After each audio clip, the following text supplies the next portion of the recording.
Malcolm X once famously said, "America needs to understand Islam because this is one religion which erases from society the race problem."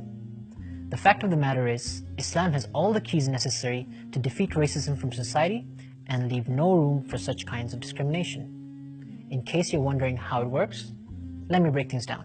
Islam is colorblind. For starters, Islam teaches that there is no distinction in terms of a person's color or race. In fact, the only purpose different races and cultures serve is for us to build bridges in getting to know one another, as clearly mentioned in the Quran. This means that such diversity is not a means of discrimination, but rather a means of education. Diversity is a miracle of God.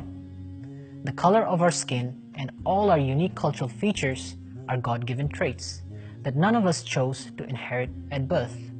The differences we share are in fact all signs of God's magnificence and a reflection of His infinite creative power, as God clearly mentions in the Quran. It is not through such characteristics we realize the greatness of ourselves, but rather we realize and appreciate the greatness of the one who created us, Allah. Mankind was all created from clay. Islam teaches that all human beings were essentially created from the same inherent substance, earth. So it makes no sense to consider ourselves better than one another when we are all designed from the same components, regardless of our different cultures. Virtue is only through righteousness. In the eyes of God, our skin color or race grants us no favors.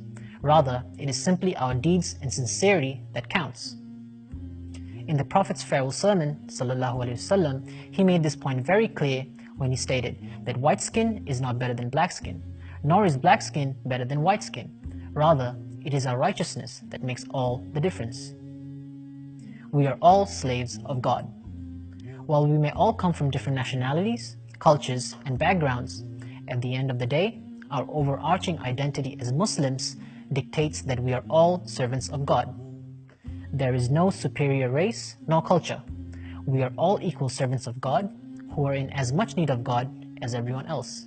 Nationalism is prohibited. In Islam, it is prohibited to boast about our race or culture to the extent that it belittles other people. The Prophet warned us all about the dangers of such tribalism and stated that he is not one of us who fights for the sake of it.